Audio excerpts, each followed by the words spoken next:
एक ढोलकपुर नामक गांव है। वहाँ के ज्यादातर लोग खेती बाड़ी करके अपना जीवन चलाते हैं। उस गांव में एक भी डॉक्टर नहीं है, क्योंकि उस गांव के ज्यादातर लोग पढ़े लिखे नहीं हैं। उसी गांव में मोहन अपने परिवार के साथ रहता है। मोहन अपना ज्यादा समय खेत को देता, मानो तो उनका परिवार खेती पर ही निर्भर है। वह जो भी खेत से उगाता उसे बेच देता और अपने घर के लिए कुछ रखता। ऐसी ही दिन बीत रहा था। फिर एक दिन अरे बेटा चलो आज तुम्हें मैं अपना खेत दिखाता हूँ। फिर वे लोग खेत के लिए निकल गए। थोड़ी देर में वे खेत में पहुंच जाते हैं। ये देखो बेटा यही हमारा खेत है। रोहन तुम यही बैठो, मैं खेत में बीज लगा दूँ। ठीक है पिताजी।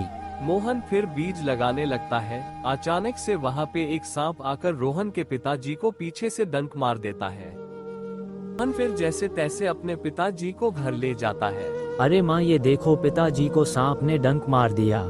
रूपमती जल्दी से डॉक्टर के पास फोन लगा देती है। हेलो डॉक्टर साहेब, ढोलकपुर गांव में आ जाए। यहाँ पर मेरे पति को सांप ने काट लिया है। ठीक है, मैं आ रहा हूँ। रूपमती अगर मुझे कुछ हो जाता है तो तुम इसे पढ़ा लिखा कर डॉक्टर बनाना, क्योंकि इस गांव में एक भी डॉक्टर नहीं है। अरे आप ऐसा क्यों बोल रहे हैं, आपको कुछ नहीं होगा। दोपहर से शाम हो जाती है, लेकिन डॉक्टर वहाँ पे नहीं पहुँचता, जिसके कारण मोहन की मौत हो जाती है। फिर डॉक्टर आता है। तुम अभी आ रहे हो, जब ये नहीं रहे चले जाओ यहाँ से। मैं प्रण लेती हूँ, मैं जब तक तुम्हें डॉक्टर नहीं बना देती तब तक मैं चैन से नहीं बैठूंगी। अगले दिन वह रोहन को स्कूल में दाखिला करवा देती है। खुद वो दूसरों के घरों में काम करती। अब रोहन रोज स्कूल जाने लगा और मन लगा कर पढ़ता। ऐसे ही कुछ साल बीत गए।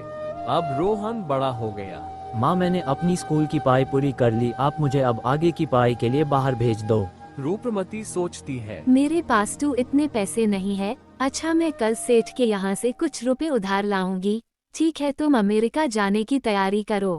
अगले दिन रूपमती गांव के सेठ के पास जाती और कुछ पैसे उधार लाती। फिर रूपमती उसे अमेरिका भेज देती है। कुछ साल बाद माँ मैं अब डॉक्टर बन गया, अब आपको दूसरों के घरों में काम करने की जरूरत नहीं है। अब आपका बेटा डॉक्टर हो गया।